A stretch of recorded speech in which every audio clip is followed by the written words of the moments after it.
Have you taken on the pride and responsibility of being the strongest, most selfless class in Destiny 2? Well good, here are some tips to help you succeed and feel like a total boss, whether you're with a fire team or playing solo, and whether you're just starting out or optimizing your endgame. If you are only just starting out, we've got plenty of beginner's guides to class skills and just about everything else on GameSpot. And if you enjoyed this vid, maybe you'd like to subscribe and see more stuff like it. You like Destiny videos, right?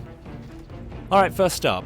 Be proactive in supporting your allies. The Titan's class ability, which you activate by holding crouch, creates a wall of cover which is hands down the most useful skill to help a team out during a firefight. So with the class ability you have two versions to pick from. The first one is Rallying Barricade, which creates a chest-high wall that a few people can fit behind. Once you're crouched under it, you can pop out and fire over the wall by aiming down sights. Once you release your left trigger and go back down, your gun will instantly reload. This is a really great tool to use when you're taking on large groups of relatively weak enemies like Acolytes or Dregs, since you can basically fire non-stop.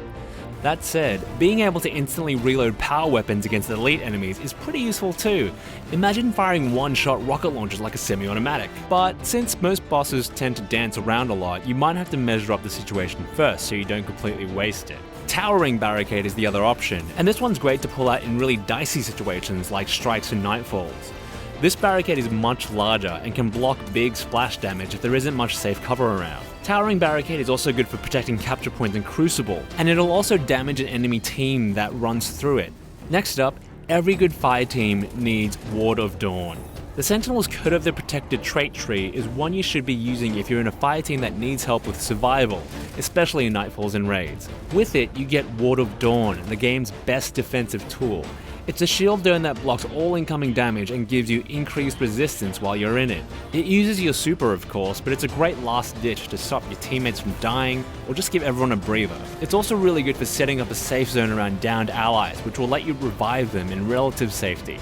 In PvP, Ward of Dawn is a valuable tool for making sure you and your allies can hold or protect a point, but you'll likely only get one use out of it per match, so make it count. Alright, here's the most important Titan tip. You gotta get amongst it. You gotta punch everything. If you and your fire team find yourselves in slightly more forgiving scenarios, you'll learn that for Titans, offense can sometimes be the best defense. If your team is confident enough to fight behind enemy lines, the melee skills and the Sentinel's Code of the Protected tree are really advantageous to you and your team. You get the ability to both heal and grant bonus shields to yourself and nearby allies every time you kill something with a charged melee attack. If you save it and you time it right, you can basically give everyone a second life. The Sunbreaker subclass has similar buffs. Code of the Fireforged gives your charged melee kills the ability to grant bonus movement and reload speed, but obviously these traits are more useful when you're fighting at mid-range distance. It's worth changing it up if you know what kind of situations you're going to be getting yourself in. The offense is the best defense thing applies to solo play too. Titans can tank more damage than other classes, and each Titan subclass has a trait tree that focuses on boosting offensive potential. If you don't have any squishy hunters or warlocks to babysit, flip over to one of the more offensive trees to kill more things more quickly. This is also something to consider if you're in a fire team with another Titan filling the support role already. The Sentinel's Code of the Aggressor tree gives you an additional throw of the Sentinel Shield super, and gives you a trait that decreases your super cooldown when you kill enemies surrounded by other enemies. So get in there, be what a Titan should be, and keep that super up as much as you can.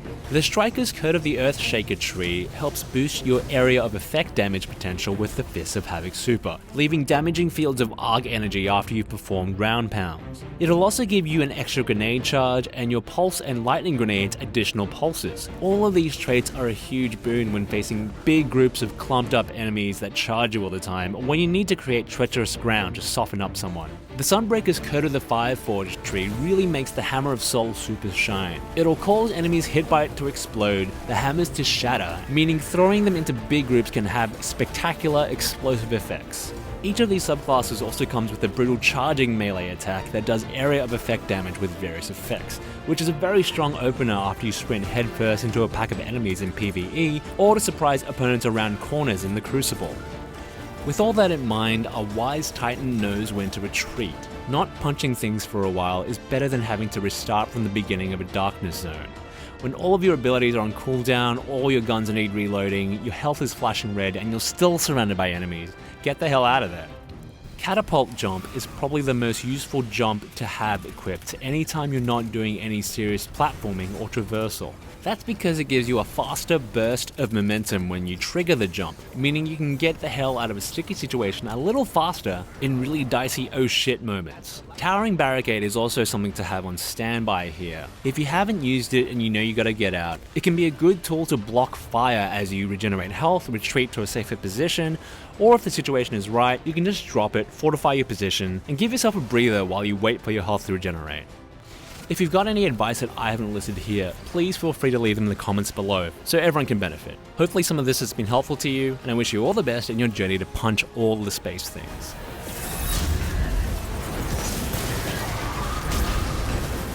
If you need more Destiny guides, you can obviously subscribe to GameSpot. Destiny 2 is going to be here for a long time, and we'll be here to cover all the new events and happenings, so stay tuned.